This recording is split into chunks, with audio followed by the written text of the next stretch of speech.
inform members of the general public about what the Bahamas faces in joining the World Trade Organization, the Ministry of Works Department of Physical Planning held a distinguished lecture series in their town planning hearing room this week. Project officer from the Ministry of Financial Services, Trade and Industry and Immigration, Ava Rodland, gave a presentation on how the country can benefit from joining the 164 other nations in being a part of the intergovernmental organization. Negotiations evolve. Sometimes we don't meet those deadlines because of the way the negotiations evolve. So it's anticipated we're trying to conclude by the end of this year, early next year, but it'll ultimately depend on the way the negotiations go.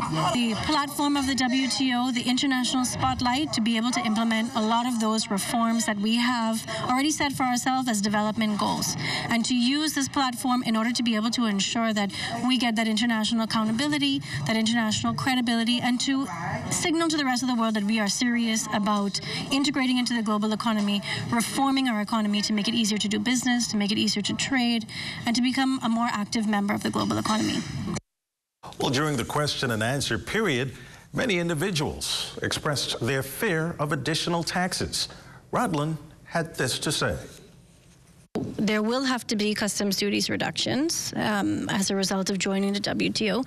However, the Minister of Finance in his most recent budget contribution has already indicated how the government is going to deal with that. Funds have already been allocated. $100 million has been allocated to achieving those customs duties reductions without there having to be any additional increase in taxes.